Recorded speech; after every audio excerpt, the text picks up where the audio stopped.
हम डिस्कशन करने वाले हैं टिश्यू के बारे में। इससे पहले हमने टिश्यूज के पिछले लेक्चर में समझा था कि introduction of the tissue, tissue के क्लासिफिकेशन और बेसिकली एपिथेलियल टिश्यूज के बारे में हमने समझा था। तो आई होप आप सभी लोगों को फर्स्ट लेक्चर समझ में आया होगा। तो चलिए हम टिश्यूज का सेकंड लेक्चर स्टार्ट करते हैं। इसमें बेसिकली हम कनेक्टिव टिश्यूज के बारे में स्टार्ट करेंगे। वीडियो स्टार्ट करने से पहले हम कुछ इंपॉर्टेंट पॉइंट्स को रिवाइज कर लेते हैं जो कि हमने फर्स्ट लेक्चर में पढ़ा था। तो आइए हम स्टार्ट करते हैं। Important point, study of tissue is called histology, यानी कि टिश्यू की स्टडी को हम क्या बोलते हैं? हिस्टोलॉजी बोलते हैं। The word histology was given by mayor 1891, यानी कि हिस्टोलॉजी टर्म को सबसे पहले मेयर साइंटिस्ट ने 1891 में दिया था। Father of histology is Marcello Malpighi, और फादर ऑफ हिस्टोलॉजी कौन था? मार्सिलियो मालपिगी जी थे।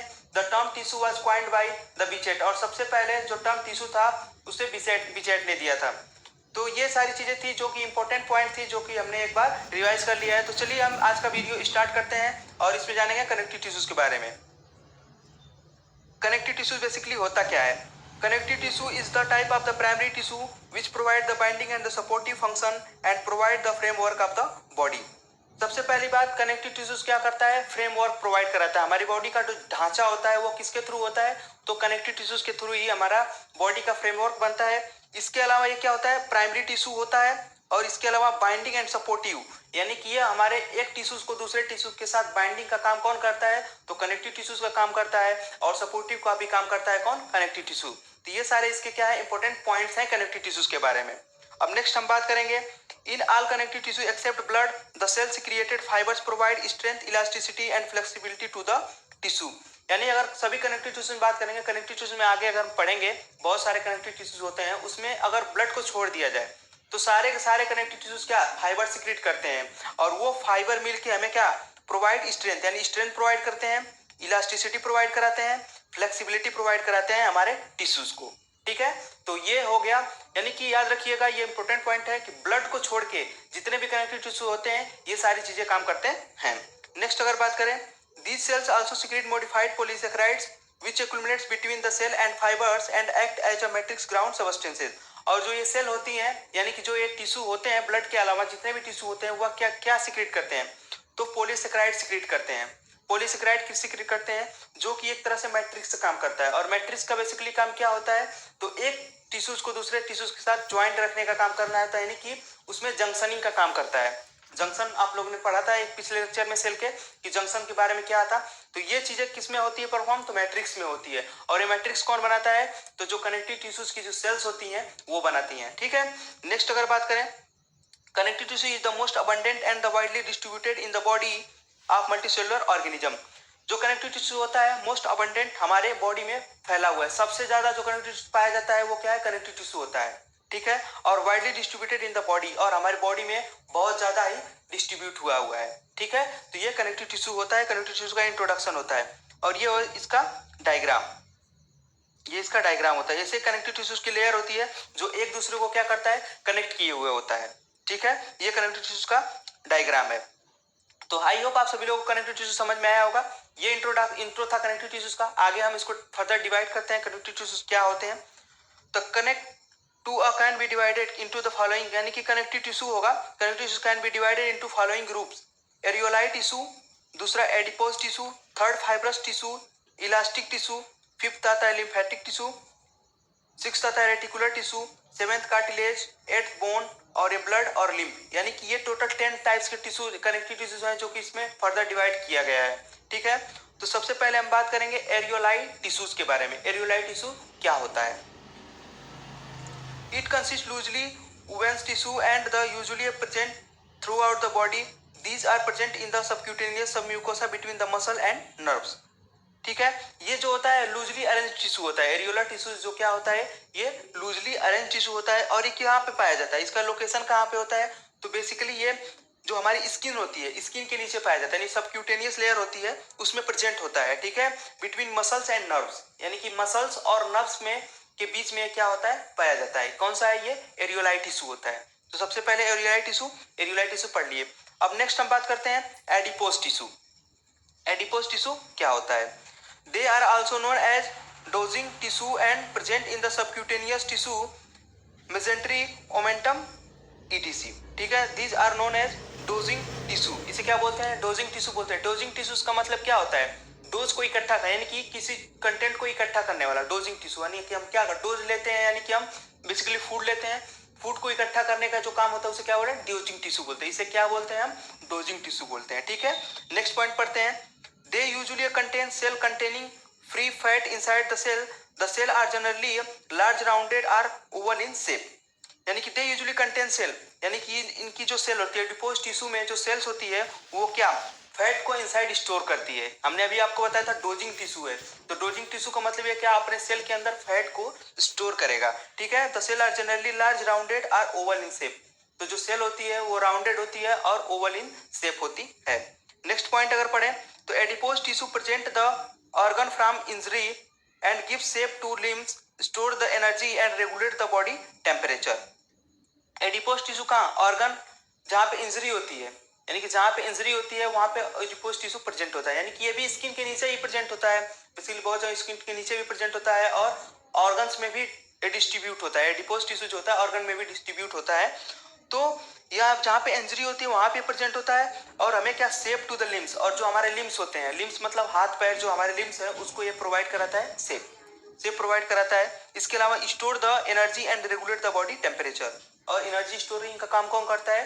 तो एडिपोज टिश्यू काम करता है, और इसके अलावा बॉडी टेम्परेचर को रेगुलेट करने का काम करता है। ठीक है, ये हो गया एडिपोज टिश्यूज के बारे में, ये बहुत ज्यादा इंपॉर्टेंट टिश्यू है।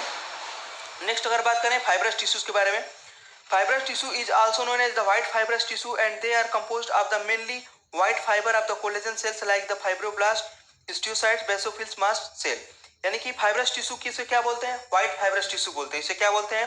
व्हाइट फाइब्रस टिश्यू बोलते हैं, क्योंकि इसमें क्या होता है? मेनली व्हाइट फाइबर्स होता है, किसका? कोलेजन का बना हुआ, यानी कोलेजन का बना हुआ व्हाइट फाइबर्स होता है, इसलिए हमको उसको व्हाइट फाइब्रस टिश्यू बोलते हैं। इसके अलावा इसमें क्या होता है? फाइब्रोब्लास्ट, हिस्टियोसाइट्स, बेसोफिल्स और मास्ट सेल भी प्रेजेंट होता है, इसे क्या बोलते हैं? हम फाइब्रस टिश्यू बोलते हैं।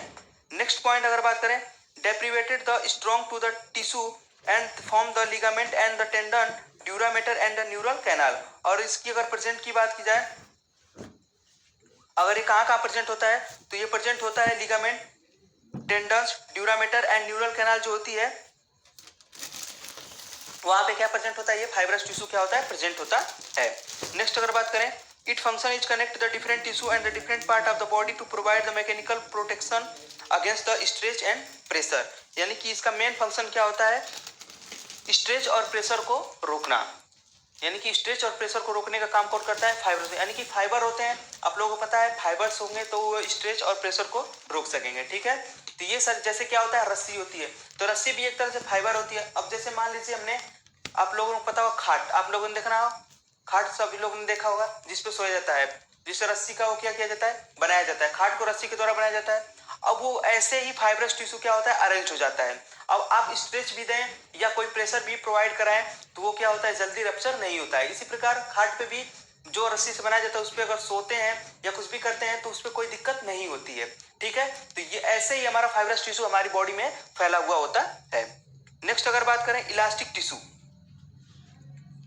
they are mainly consist elastic fiber and present in the wall of the arteries and in the air tubes of respiratory tract and the some ligament, यानी they are mainly consist elastic fibre. ये क्या होता है? Elastic fibre content करते हैं, ये भी fibre content करते हैं, लेकिन जो इनकी फाइबर्स में इलास्टिसिटी होती है वो थोड़ी ज्यादा होती है in comparison to fibrous tissue. ठीक है, present in the wall of artery, जो कहाँ प्रेजेंट होता है? आर्टरी प्रेजेंट होता है। आप लोगों को पता होगा कि आर्टरी में इलास्टिसिटी प्रॉपर्टी होना बहुत ज्यादा ही जरूरी होता है, क्योंकि कहीं कहीं ब्लड प्रेशर हाई हो जाता है तो उस समय इलास्टिक अगर प्रॉपर्टी नहीं हुई आर्टरीज के पास तो आर्टरीज क्या होगी? फट जाएंगी। इसलिए उसमें इलास्टिक टिश्यू होना बहुत ज्यादा जरूरी होता है। इसके अलावा air tube of the respiratory tract और सम लिगामेंट में पाया जाता है, कुछ लिगामेंट होता है जहाँ पे इलास्टिक टिश्यू पाया जाता है, और रिस्पिरेटरी में भी इलास्टिक टिश्यू का होना बहुत ज्यादा ही जरूरी होता है, क्योंकि हमारा लंग्स होता है तो स्ट्रेच होता है, तो उसके लिए भी इलास्टिक होना बहुत ज्यादा ही जरूरी होता है। नेक्स्ट अगर बात करें लिम्फोइड टिश्यूज क्या होता है? Lymphoid tissue contains the lymph gland, lymphatic vessels and present in the small intestine, pharyngeal tonsil etc, यानी कि lymphoid tissue contain the lymph, यानी कि जो लिम्फोइड टिश्यू होता है उसमें क्या मेनली होता है? लिम्फ होता है। ठीक है, इसके अलावा लिम्फेटिक वेसल प्रेजेंट होती है जो स्मॉल इंटेस्टाइन और फेरेंजियल टॉन्सिल में प्रेजेंट होता है। तो लिम्फोइड टिश्यू कहाँ प्रेजेंट होता है? तो बेसिकली प्रेजेंट होता है कहाँ पे? स्मॉल इंटेस्टाइन और फेरेंजियल टॉन्सिल में प्रेजेंट होता है। नेक्स्ट अगर बात करें, they supply lymphocytes to the blood and provide the protection against bacterial infection. यानी कि ये सप्लाई जो लिम्फोइड टिश्यू होते हैं वो सप्लाई कराते हैं लिम्फोसाइट्स का, हमारे ब्लड में लिम्फोसाइट्स की सप्लाई कराते हैं और उसको प्रोवाइड कराते हैं प्रोटेक्शन अगेंस्ट बैक्टीरियल इन्फेक्शन। और हमें क्या बैक्टीरियल इन्फेक्शन के अगेंस्ट हमें क्या प्रोटेक्शन प्रोवाइड कराते हैं। ये हो गया लिम्फोइड टिश्यूज के बारे में। नेक्स्ट आता है reticular tissue. They are similar to the areolar tissue except lymphocyte cell present in the very large number of the form the bulk of the tissue. They are present in the spleen, liver, lymph gland, bone etc. Reticular tissue ये भी similar होता है areolar tissue की तरह ही, जो हमने पहला पढ़ा था एरियोलाइट टिश्यू, उसी के लगभग सिमिलर होता है ये भी। बट इसमें क्या लिम्फोइड सेल्स जो होती है प्रेजेंट होती है वेरी लार्ज नंबर में, लेकिन इसमें क्या होता है लिम्फोइड जो सेल्स होती है वो बहुत ही ज्यादा अमाउंट में पाई जाती है। तो इसलिए ये भी क्या, अगर लिम्फोइड टिश्यू है तो ये हमारी इम्यूनिटी से रिलेटेड काम करता है, यानी कि रेटिकुलर टिश्यू। ठीक है। नेक्स्ट अगर बात करें, they are the present in the spleen, liver, lymph gland, bones. और इसकी अगर लोकेशन की बात करें तो ये प्रेजेंट होता है स्प्लीन में, लीवर में, लिम्फ ग्लैंड और बोन्स में ये प्रेजेंट होता है। ठीक है फ्रेंड्स, तो यहाँ तक हमने पढ़ लिया। पिछले लेक्चर में भी हमने इसी प्रकार टिश्यूज के बारे में डिस्कशन किया था, एपिथेलियल टिश्यू। तो वो सारी चीजें और ये सारी चीजें जो भी हैं ये एक दूसरे के साथ लिंक है, क्योंकि एपिथेलियल टिश्यू और कनेक्टिव टिश्यू दोनों एक साथ ही जुड़े हुए होंगे। आप लोग हमने बताया था कि जो एपिथेलियल टिश्यू होता है वो बेसमेंट मेम्ब्रेन के ऊपर होता है और बेसमेंट मेम्ब्रेन के नीचे क्या होती है, कनेक्टिव टिश्यू होता है। तो वही दोनों, अगर इन दोनों में अगर एक दूसरे में कम्युनिकेशन नहीं होगा तो ये कोई इसका फंक्शनिंग नहीं होगा, इसलिए दोनों का कम्युनिकेशन होना बहुत जरूरी है। ठीक है। तो पिछले लेक्चर में हमने इसको जाना था। आप लोगों को पिछले लेक्चर्स का जो लिंक है उसको डिस्क्रिप्शन में मेंशन कर दिया जाएगा, आप वहां से डायरेक्ट लिंक से पहले लेक्चर को देख सकते हैं। इसके अलावा इसका जो कंप्लीट नोट्स है, इसमें आप लोगों को मैंने पहले लेक्चर में बताया था, हम इस पीपीटी में कुछ इंपॉर्टेंट पॉइंट्स जो आप लोगों को समझ में ना आ पा रहा हो उसे हमने कवर अप किया है।